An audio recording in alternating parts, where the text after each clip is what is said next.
बिस्मिल्लाहिर्रहमानिर्रहीम। मैं हूं doctor Raja Mehdi Hasan, chief consultant cardiologist. हम जिक्र कर रहे थे CPR का, कार्डियोपल्मोनरी रिससिटेशन। पहले मैंने आपको बताया कि CPR का क्या मतलब है। C मीन कार्डियो यानी हार्ट के मुतल्लिक, P पल्मोनरी यानी लंग्स फेफड़ों के मुतल्लिक, और R कहते हैं रिससिटेशन यानी बहाल करना जो, और उनको आपस में मिलाने को अमल को हम कहते हैं। यानी कि जब हार्ट और लंग्स काम करना छोड़ जाएं, उस सिस्टम को बहाल करने के अमल को कहते हैं कार्डियोपल्मोनरी रिससिटेशन यानी CPR करना। ये मैं पहले वीडियो में अपने बता चुका हूँ। अब मैं आपको बताऊंगा कि अगर आपको एक शख्स बेहोश पड़ा हुआ मिलता है, वो आमतौर पे कब होता है बेहोश हुआ, कार्डियक अरेस्ट कब जाता है बंदा, हार्ट अटैक जब हो जाए, हार्ट अटैक की कॉम्प्लिकेशन के तौर पे बंदा कार्डियक अरेस्ट में चला जाता है, उसके यानी हार्ट और लंग्स काम करना छोड़ जाते हैं। वो रोड साइड एक्सीडेंट्स में भी हो सकता है, शॉक में भी चला जा, इलेक्ट्रिक करंट की वजह से भी हो सकता है, या डूबने की वजह से भी हो सकता है, या गले में बाद अगर कोई चीज़ फंसने की वजह से भी हो सकता है। तो हमने CPR का अमल करना है। आपने 3 लफ्ज़ याद करने हैं, CAB कैब। कैब आपने याद रखना है। इसके बिल्कुल इजी वे में मैं आपको बताऊंगा किस तरीके से आपने इम्प्लीमेंट करना है। सबसे पहले आप अमल करेंगे C के ऊपर। सी का मतलब होता है कि कंप्रेशंस, और एयरवे, और B होता है ब्रीदिंग। C पे इम्प्लीमेंट करने से पहले हम समझेंगे कि ये एक बंदा हमारे पास पड़ा हुआ है और ये हमारे पास बेहोश है। तो इस पे हम किस तरह करेंगे। सबसे पहला काम होगा, इसमें 3 C और याद रखने हैं आपने।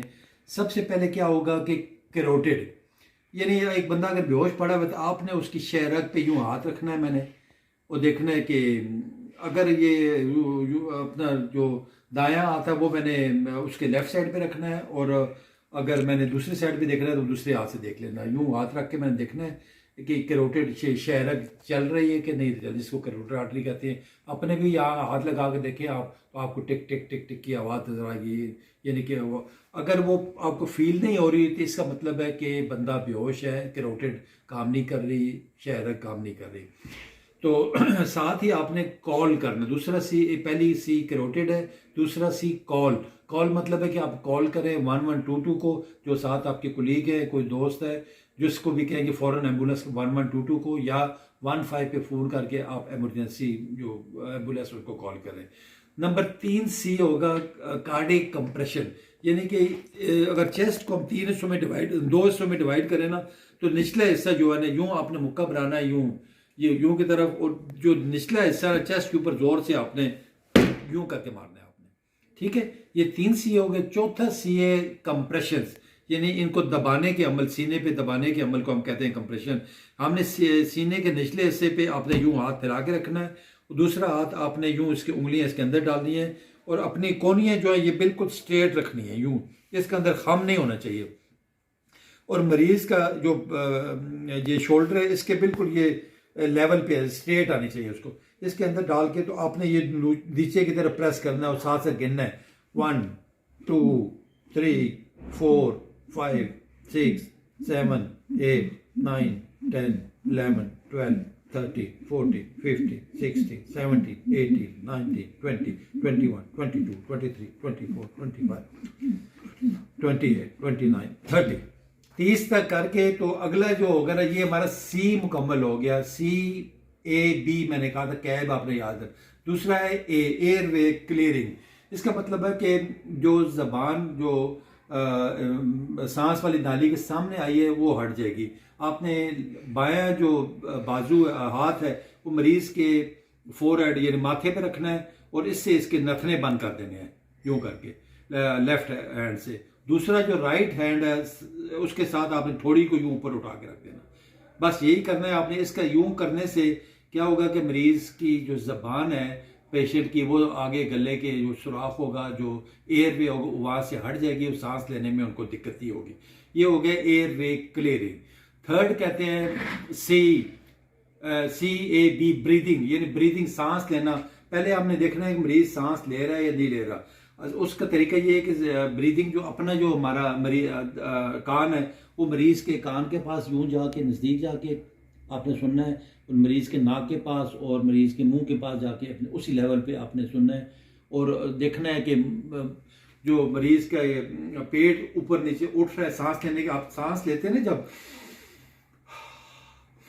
अंदर सांस लेते हैं पेट आपका बाहर की तरफ निकलता है, तो ज़रा आपने मूवमेंट चेक करनी है कि ये मरीज ले रहा है, नहीं ले रहा तो आपने ब्रीदिंग करनी है, आर्टिफिशियल सांस लेना है। उसका तरीका वही है, आपने जैसे एयर वे क्लियर किया था ना, यूं हाथ रखना है आपने और लंबा पहले सांस खुद लेना है।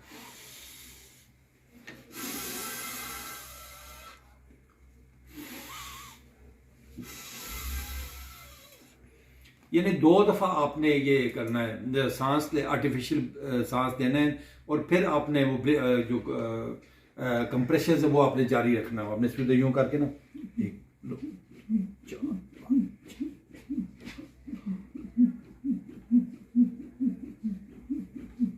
30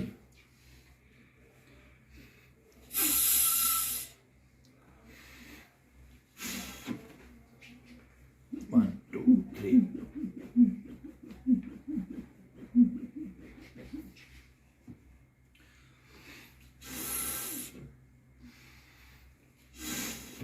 यानी ये अमल आपने इसी तरह जारी रखना है। कंप्रेशन इसको कहते हैं 30x2। अगर साथ आपके कोई दूसरे कोलीग हैं, आपके दोस्त हैं, तो एक बंदा अगर कंप्रेशन देता रहे, दूसरा इसी तरह आर्टिफिशियल 2 दफ़ा सांस लेता रहे। आपने लगातार इसी तरह इस प्रोसेस को जारी रखना है, सुस्ती नहीं करनी जब तक एम्बुलेंस नहीं पहुंच जाती। आपने ये चीज़ जो कंप्रेशन CPR आपने जारी रखना है, क्योंकि देखिए आपकी CPR करने की वजह से अगले बंदे की जान बच सकती है। तो बिल्कुल आपने सुस्ती नहीं करनी। ये बिल्कुल तरीके मैं दोबारा रिपीट कर दूं कि CAB यानी कैब आपने याद रखना है। सबसे पहले आपने कंप्रेशंस देने हैं, 30 कंप्रेशंस देने हैं 30x7, और दूसरा कंप्रेशन से पहले मैंने कहा था कि आपने कैरोटिड चेक करनी है, कैरोटिड कॉल करना है इमरजेंसी के लिए, और साथ ही आपने पहले कार्डिक थंब करना है, फिर साथ कंप्रेशंस देने हैं, उसके बाद साथ आपने एयर वे क्लियर करने हैं इनको। ये 2 दफ़ा ये करना है, साथ साथ फिर आपने compression into breathing, compression into breathing 30 दफ़ा ये करना है, 2 दफ़ा आर्टिफिशियल 30 दफ़ा ये आपने प्रोसेस कंटिन्यू करना है। और इस तरीके से आम तौर पे ये होता है कि मरीज़ अगर टाइमली आप अपना ये प्रोसेस करें वक्त के बिल्कुल विद इन 9 मिनट्स आप शुरू कर दें, जैसे ही आपको लगता है आप शुरू कर दें तो मरीज़ की जान बच सकती है। डिले करेंगे तो उसका कोई फ़ायदा नहीं। बहुत शुक्रिया, थैंक यू वेरी मच।